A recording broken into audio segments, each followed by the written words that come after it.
rice that we dehydrated. So we cooked it first, then we dehydrated it, and then we grind it in a stone grinder the way they used to do it. Stone massage. Yes.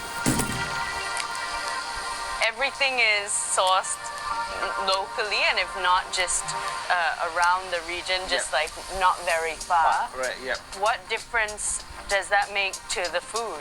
We use 90% of produce from the local farms. Most people don't even know that Singapore even has farms. Singapore cuisine means that the flavors have to come from the terroir around Singapore. So you can put some chicken rice, some chicken filling into the dumpling as well. Not too much. Like that? Yes, good. Yep, perfect. Like here? Yes, correct. Yes, girl. Like origami. Yes, it's very nice. Dumpling destruction. Yeah, it's very nice. You look at this angle. So we're gonna steam dumplings next. Steaming time.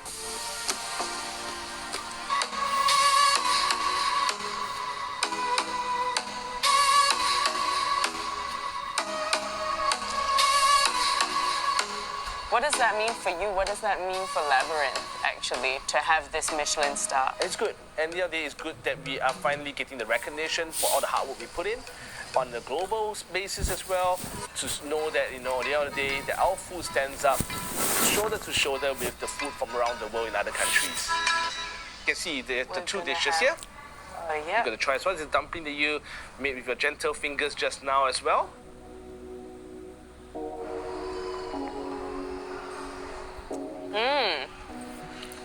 So you get a bit of the ricey flavors coming off of the skin, and then it's chicken rice. It's chicken rice. We have not done anything to destroy the tradition or the flavors of a chicken rice in the other day. It is chicken rice. It's chicken rice in a bite. It tastes exactly like chicken rice. Precisely. I'm so amazed. That's why the importance of tradition. Because if you do not master the tradition, you can never create a modern form of it that respects the roots. If you could leave us with one thing that your grandmother taught you, the most important thing, what would that be? Cook with love, It's always about cooking with love in your heart. So it's an emotional connection, it's an adventure, it's an experience. And most importantly, it's about the food. Preservation doesn't always need to be a kind of mummification. It can also be recreation and reimagining. Food is at the heart of all cultures and families. Food connects people. Singapore is a nation of foodies. Rain or shine, we love to eat. But we must also preserve our flavors for future generations so they don't get lost. Lucky thing, Arif, Mastura, Mary, and LG love to work so hard. Home is where the heart is, and it's also in our taste buds. My comfort food is sushi, so I will go to the sushi bar at Taka. There's a stall in Queen Street. They really serve awesome chendol. It's this shop called Kampong Chicken Eating House in Outram. The chicken, I think, is amazing. Two places I would recommend to eat would be the chicken rice at EFF. They have great chicken, succulent chicken there. And for prata, I recommend Mahamudia Coffee Shop at Simpang Bedok.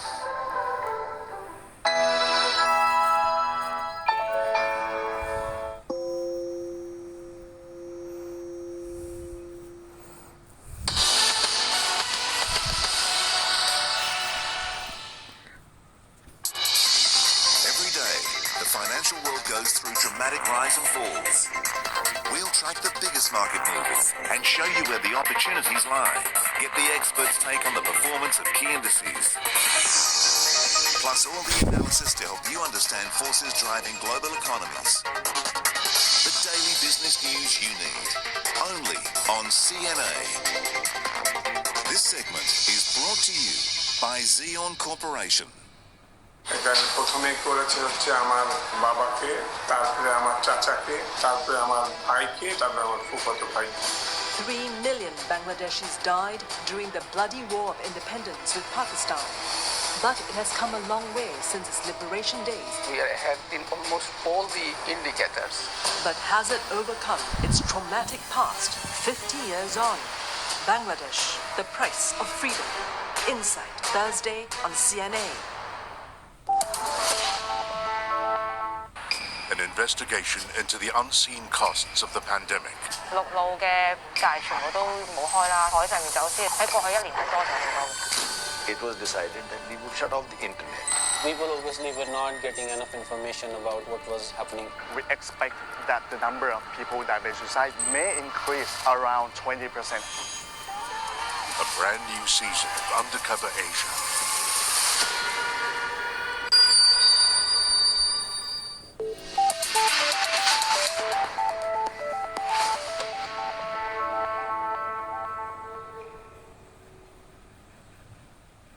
Express personality with style. Rendition of grace with elegance.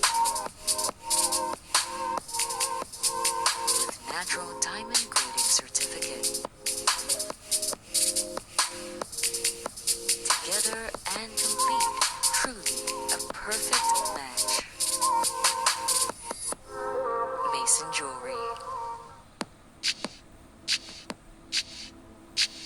As I live my life, I am increasingly surprised by my strength, my determination, by the power of my beliefs.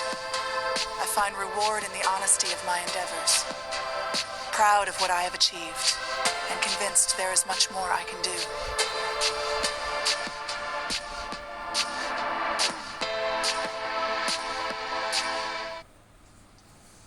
This is Singapore Tonight. Good evening, I'm Dawn Tan. Tonight's top stories. COVID-19 survivors may have an increased chance of blood clots. An NTU study finds people with underlying chronic conditions could be at higher risk. A quarter who applied get the green light for early COVID-19 shots. And health providers report a rise in demand for antibody testing as travel picks up.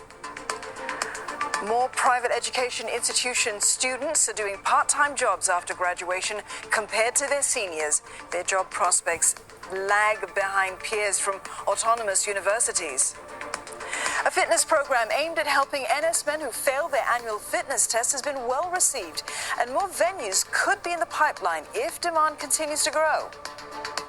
Muslims get to break fast with their family and friends this Ramadan.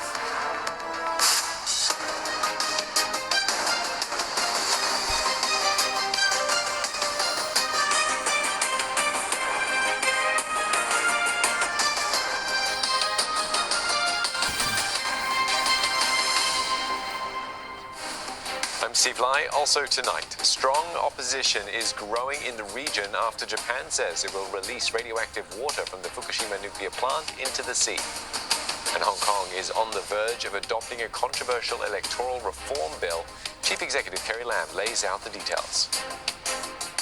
I'm Elizabeth Neo with your Asia Business Update. Ride-hailing startup Grab en route to a Nasdaq listing and a record deal with a blank check company. Plus, Singapore expected to report a better Q1 GDP showing thanks to the global vaccine rollout.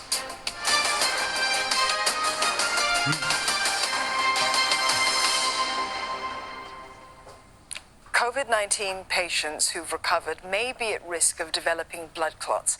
A Singapore study suggests that clots may form because of damaged blood vessels caused by a lingering immune response. Blocked arteries leading to heart attack, stroke, and organ failure could be the result.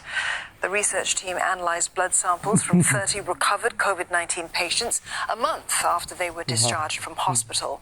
They were found to have twice the normal number of circulating endothelial cells that have been shed from damaged blood vessel walls. Now, these indicate that there's blood vessel injury after recovery. The study also found that recovered patients continue to produce high levels of inflammatory proteins.